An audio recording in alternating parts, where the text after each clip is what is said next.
नमस्कार प्रिय दर्शकों, मैं यशराज तिवारी आप सभी का बहुत बहुत स्वागत करता हूं प्रोफेशनल एस्ट्रोलॉजी पर। जैसा कि आप सभी जानते हैं, आज रविवार का दिन है और आज मैं आप सभी के सम्मुख उपस्थित हुआ हूं आप लोगों की जन्म कुंडली का निःशुल्क अध्ययन करने के लिए। वो दर्शक जो इस कार्यक्रम को देख रहे हैं और अगर आप भी चाहते हैं कि आपकी जन्म कुंडली का अध्ययन मेरे द्वारा इस निःशुल्क कार्यक्रम में किया जाए, तो आप अपनी बर्थ डिटेल्स जैसे कि आप अपना नाम, अपने जन्म की तिथि, अपने जन्म का समय और अपने जन्म का स्थान, ये चारों ही चीजें किसी भी एक स्पेसिफिक प्रश्न के साथ में इसी वीडियो के कमेंट सेक्शन में दे दीजिए। हमारी कोशिश यही रहेगी कि जल्दी से जल्दी आपकी जन्म कुंडली का अध्ययन मेरे द्वारा इस निःशुल्क कार्यक्रम में किया जाए। दूसरी चीज़ ये है कि अगर आप इस कार्यक्रम को देखते हैं और अगर आपको ये कार्यक्रम पसंद आता है तो आप इस वीडियो को लाइक करिए। साथ ही साथ इस चैनल से संबंधित जो भी प्रोग्राम्स है अगर वो आपको पसंद आते हैं तो आप इस चैनल को सब्सक्राइब करिए, ताकि इन फ्यूचर मेरे द्वारा जो भी कंटेंट इस चैनल पर अपलोड किया जाता है उसका नोटिफिकेशन आपको मिलता रहे। अब हम बिना विलंब के अपने इस कार्यक्रम की शुरुआत करते हैं। निःशुल्क जन्म कुंडली अध्ययन की सीरीज में कार्यक्रम अभी तक बन चुके हैं और आज का जो कार्यक्रम है ये हमारा 95 नंबर का कार्यक्रम है। साथ ही साथ आज के इस कार्यक्रम की जो पहली जन्म कुंडली होगी वो 588वें नंबर की 588 नंबर की जन्म कुंडली होने वाली है। तो जो पहली जन्म कुंडली है ये मैं देख पा रहा हूँ संगीता चौधरी जी की है। तो संगीता चौधरी जी आप तैयार रहिए, आपकी जन्म कुंडली मैं ले रहा हूँ। डेट ऑफ बर्थ इन्होंने बताया हुआ है 6 नवंबर 2007, 6 नवंबर 2007 का इनका जन्म है और 14:30 दोपहर में 2:30। जन्म स्थान इन्होंने दिया नहीं है तो इनकी जन्म कुंडली आकर के भी चली जाएगी। अगली जन्म कुंडली जो है ये दीपक जिंदल की आईडी से दीपक की है। तो दीपक जी आप तैयार रहिए, आपकी जन्म कुंडली मैं ले रहा हूं। डेट ऑफ बर्थ है इनका 17 अगस्त 1989। टाइम है 8:20 AM PM, इन्होंने भी नहीं दिया है तो सुबह के 8:20 ले लेते हैं और जन्म स्थान है दिल्ली का। कन्या लग्न की कुंडली है, आपकी राशि आपकी कुंभ बनती है। सर मेरा विवाह कब होगा और मैरिज लाइफ कैसी होगी? सप्तम भाव का स्वामी दशम स्थान में जाकर के बैठा है, 9 अंश पर गुरु, सप्तम भाव पर नीच के शुक्र की दृष्टि का पड़ जाना और सप्तम कारक के रूप में भी आपकी कुंडली में शुक्र को देखा जाएगा जो कि शनि की दृष्टि से दृष्ट है। तो नीच के शुक्र पर शनि की दृष्टि का पड़ना और नवमांश कुंडली में भी शुक्र और शनि का आमने सामने होना ये आपके दाम्पत्य में परेशानी को तो दिखाता है कि दाम्पत्य बनने में ही यहाँ पे विलंब है। शनि की दृष्टि लग्न पर है तो प्रत्येक कार्य ऐसे जातकों के जीवन काल में विलंबित हो जाते हैं, तो वो आपकी जन्म कुंडली में भी हो रहा है। गुरु पर भी शनि की दृष्टि है, गुरु विवाह कराने वाले ग्रह हैं वो भी शनि की दृष्टि से दृष्ट है, जिसके चलते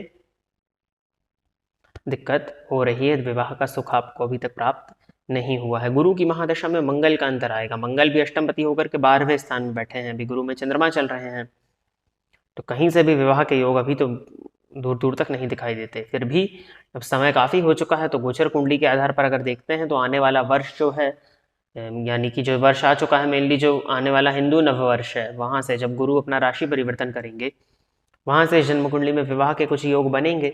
तो वही है, लेकिन हालांकि स्थिति कमजोर ही है क्योंकि महादशा का फेवर नहीं मिल रहा है। फिर भी भगवान की शरण में जाइए। दुर्गा सप्तशती का जो मैं मंत्र बताता हूँ, पत्नीम मनोरमाम देही मनोवृत्तानुसारिणीम तारिणीम दुर्ग संसार सागर से कुलोद्भवाम, इस मंत्र का नित्य एक माला जाप करिए और भगवान से प्रार्थना करिए। जयपुष्प चौहान जी की आईडी से राहुल चौहान जी की जन्म कुंडली है, तो आप तैयार रहें, आपकी जन्म कुंडली में ले रहा हूँ। डेट ऑफ बर्थ है 16 फरवरी 2003, सुबह में 6:55 का जन्म है और जन्म स्थान है बरमेर राजस्थान।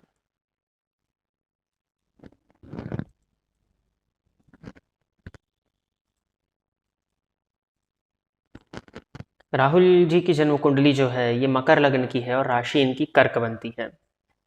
प्रश्न इन्होंने किया हुआ है, पढ़ाई में मन कम लगता है, समझ सब आता है दूसरों से जल्दी, लेकिन मन भटकता है। इस कुंडली में गुरु और चंद्रमा की युति है तो गजकेसरी योग है, तो दिमाग तो तेज है, बस दिक्कत यह है कि चंद्रमा पर केतु की नवी दृष्टि पड़ रही है और शनि भी पंचम भाव में बैठ करके सप्तम भावगत चंद्रमा को देख रहे हैं, तो कर्क राशि भी पीड़ित हो रही है चंद्रमा की। चंद्रमा तो स्वतः पीड़ित है ही। दूसरी चीज अगर आप देखेंगे तो शिक्षा भाव, 2003 का जन्मा ये बालक है, तो शिक्षा भाव इस कुंडली में अगर हम देखते हैं तो शिक्षा भाव में शनि राहु का संयुक्त रूप से बैठना जो कि पढ़ाई को बाधित करता हुआ प्रदर्शित करता है। प्लस पॉइंट है मकर लग्न की कुंडली में शुक्र की महादशा इनको प्रारंभ हो गई है। वो शुक्र जाकर के 12वें भाव में गुरु के घर में बैठे हैं, गुरु भी उच्च राशि में, लेकिन दिक्कत उसमें भी है, नवमांश में वो शुक्र देख पा रहा हूँ नीच का फल दे रहे हैं और ये मन के भटकाव को बहुत ज्यादा प्रदर्शित करते हैं। मेनली विपरीत के प्रति ये आकर्षण को बहुत ज्यादा बढ़ा देते हैं। तो अब क्या किया जाए इस स्थिति से निकलने के लिए? तो संस्कार वो मायने रखेंगे सबसे ज्यादा, क्योंकि ये उम्र ही ऐसी है जिसमें उनको शुक्र की महादशा मिल गई है। तो जो पंचमेश की दशा, दशमेश की दशा तो बहुत अच्छी है और शुक्र का प्लेसमेंट भी अच्छा है, लेकिन बाल्यकाल है और शुक्र नवमांश में नीच के हैं और सूर्य भी नीच के हैं, तो ये कैरेक्टर में कहीं ना कहीं परेशानी देंगे। इनके गुरु को हम थोड़ा सा ठीक करते हैं, ताकि क्योंकि गुरु की दृष्टि लग्न पर है, गुरु बुध का आमने सामने होना रुद्र योग है, बुध इनके लग्न में बैठे हैं भाग्यपति होकर के, तो कुंडली अच्छी है, ऐसा नहीं है कि कुंडली कमजोर है, बस भटकने वाला फेज चल रहा है, तो इनके गुरु को थोड़ा सा हम बल दे देते हैं। तो इनको नित्य किसी भी एक मंदिर में, मेनली देवी मंदिर में, दुर्गा जी के मंदिर में नित्य इनको लेकर के जाइए और उनसे दर्शन कराइए।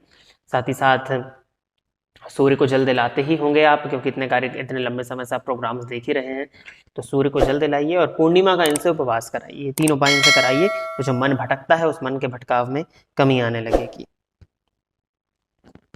इंस्टा रील्स नाम से आईडी है नैमिष रस्तोगी जी की कुंडली है। यहाँ पे इन्होंने डेट ऑफ बर्थ अपना दिया हुआ है 12 मार्च 2002, सायंकाल 6:20।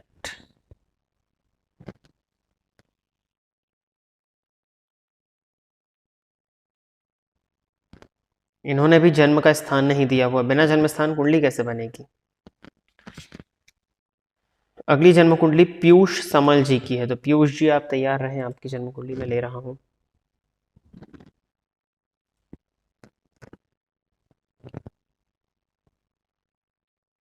अट्ठाईस फरवरी 2007,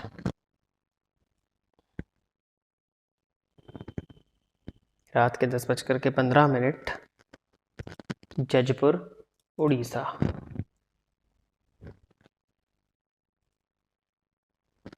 तुला लग्न है और राशि कर्क बनती है। करियर कैसा रहेगा और किस किस फील्ड में सक्सेस होंगे? तुला लग्न की कुंडली है और दशमपति दशम भाव में ही बैठे हैं, दशम भाव में शनि है, तुला लग्न की कुंडली में योग कारक ग्रहों में से एक इनको माना जाता है और उच्च राशिगत मंगल की दृष्टि से वो दृष्ट है। ठीक है, इस कुंडली में करियर की स्थिति तो मैं अच्छी ही देख रहा हूँ, करियर में कहीं कोई परेशानी नहीं दिखाई दे रही। बस हाँ, आजीवन इस जन्म कुंडली में मानसिक अशांति है वो हमेशा रहेगी, करियर को लेकर के रहेगी, बाल्यकाल में पढ़ाई को लेकर के, शिक्षा को लेकर के रहेगी, तो मानसिक अशांति से इसको स्वीकार करना होगा। मानसिक अशांति इस कुंडली में आजीवन दिखाई दे रही है, वो रहेगी। फिर भी तुला लग्न की कुंडली है, बुद्ध की महादशा है, बुद्ध पंचम भाव में बैठे हुए हैं जाकर के, बाल्यावस्था में वक्री हैं और नवमांश में वो वृश्चिक में है, कहीं कोई दिक्कत नहीं दिखाई देती मुझे लगता है कि कुल मिलाकर के करियर इनका ठीक है। रही बात फील्ड में, तो इस बालक को इंजीनियरिंग की फील्ड में भेजा जाए, टेक्निकल फील्ड में ये कुंडली ज़्यादा अच्छी ग्रोथ करती हुई मुझे दिखाई दे रही है। सॉफ्टवेयर की लाइन में भी भेज सकते हैं, मेनली टेक्निकल फील्ड इनके लिए ज़्यादा अच्छी है, तो वहाँ पर आप इनको भेजें। हनुमान जी की आराधना कराइए, वो इनके इष्ट देवता हैं। हनुमान चालीसा का नित्य 3 पाठ कराइए और सूर्य भगवान की आराधना कराइए, सब कुछ ठीक है। आगे बढ़ते हैं और अगली जन्म कुंडली जो है विवेक राजपाल जी की है, तो विवेक राजपाल जी आप तैयार रहिए, आपकी जन्म कुंडली में ले रहा हूँ। 16 फरवरी 1988, 16:10, मुगल सराय उत्तर प्रदेश।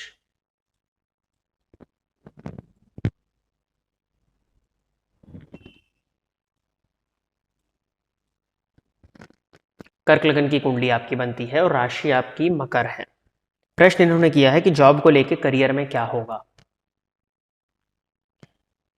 दशमपति षष्ठ भाव में बैठे हैं, तो आजीवन आपके साथ में करियर में षड्यंत्र की स्थिति, संघर्ष आजीवन बना रहेगा। षष्ठपति जाकर के दशम स्थान में बैठे हैं, तो करियर में आजीवन परेशानी है। लग्नपति चंद्रमा सप्तम भाव में बैठ करके लग्न पर अपनी दृष्टि दे रहे हैं, लेकिन पापकर्तरी योग में है, तो फलस्वरूप आपका मन जो है वो आजीवन अशांत रहेगा। और सूर्य पर शनि की दृष्टि का पड़ जाना, सूर्य राहु की युति पर शनि की दृष्टि पड़ रही है, जो कि आपको आपका किए गए कार्यों का क्रेडिट नहीं लेने देगी।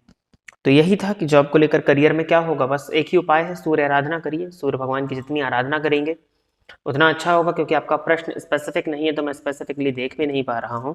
जितना आपने पूछा है कि क्या होगा, तो मैंने आपको बता दिया कि क्या होगा। आगे बढ़ जाते हैं और अगली जन्म कुंडली जो है ये रूबी कुमारी की है। तो रूबी कुमारी जी, आप तैयार रहिए, आपकी जन्म कुंडली मैं ले रहा हूँ।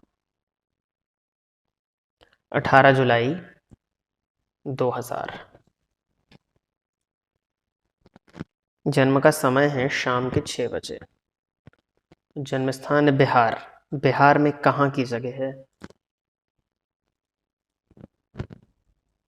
मैं कैपिटल ले लेता हूँ बिहार का। आप लोग अपना जो भी है बर्थ प्लेस, टाइम, ये सब स्पेसिफिक दिया करिए।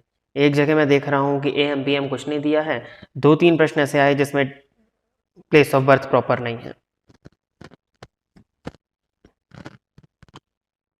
धनु लग्न की कुंडली है, मकर राशि है। उन्होंने पूछा गुरुजी मेरी सरकारी जॉब कब लगेगी और मेरी लाइफ में बहुत परेशानी क्यों रहती है, गुरुजी कोई उपाय बताइए। किसकी लाइफ में परेशानी नहीं रहती, पहले तो आप मुझे ये बताइए। सभी की लाइफ में परेशानियां होती हैं, ऐसा नहीं है कि सिर्फ आप ही की लाइफ में परेशानी है। आपकी कुंडली में बस एक ही कारण है, आपको 7.5 चल रही है और चंद्रमा और केतु की युति है, फलस्वरूप ये मानसिक रूप से आपको अशांत बना के रखती है। हालांकि डिग्री वाइज बहुत दूरी है, लेकिन फिर भी शनि की 7.5 का अपना प्रभाव है, चंद्रमा के मध्यम दोष में है, तो उसके कारण आपको मानसिक अशांति तो होगी। और ऊपर से राहु की महादशा, बाल्यकाल में राहु की महादशा आ जाए तो इसको अच्छा थोड़ी माना जाएगा।